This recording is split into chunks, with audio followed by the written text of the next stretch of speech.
You don't need a business plan. You need to start thinking like a creator. Welcome back to my 5-part series where I talk about how to break out of the matrix and work for yourself, create freedom and abundance from your own creativity and passions, and to break out of the matrix that has kept you stuck and unhappy for too long.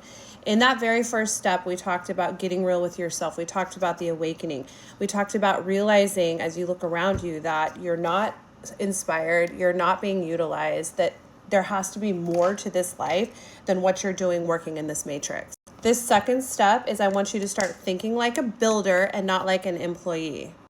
Employees wait for permission. Entrepreneurs create opportunity. So while you're still in your matrixy job and while you're still paying the bills at your 9 to 5, I want you to get real with yourself about ways you can build and ways you can create. If you're here right now listening to this video, it's because you've already received guidance from your higher self, source, God, I don't know, whatever you want to call it. You've already gotten some ideas where you've thought, I could do that. That person over there is making money. Maybe you felt a little pang of jealousy about people in your life or situation that have gone out and been entrepreneurs and they've done it. And you've looked at them and you've thought, I'm smarter than them. I'm just as smart as them. Why can't I do that too? Those are all good signs. Allow your envy to point you in the right direction of your capabilities, of the possibilities that are for you. So you've already had little inklings and ideas of where you can start something and where you can create. This is a perfect starting point and benchmark for our second step of breaking out of the matrix and becoming an entrepreneur.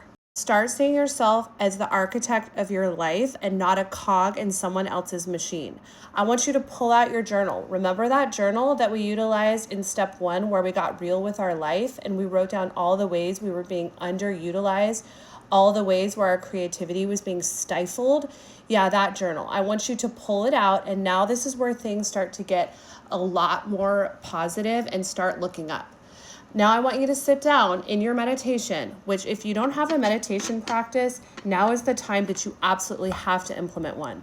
All entrepreneurs have one, all billionaires have one. There are a plethora of videos online as to how to start a meditation practice, but you absolutely need to do that. And I would highly recommend incorporating journaling into this meditation practice. So when you pull out your journal, I want you to sit down and do this in step 2.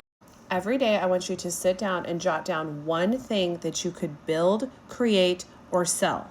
That means when you get little inklings throughout the day, inspirations from the divine, source wanting to have an experience through you and giving you the little inklings of info, the little nuggets of how to do that, I want you to write those down every single day. Even if it's scribble scrabble, even if it's just one little line each day in your journal, I want you to sit down and create form and visibility and viability to your ideas. Get them out of your brain and onto the paper. Okay?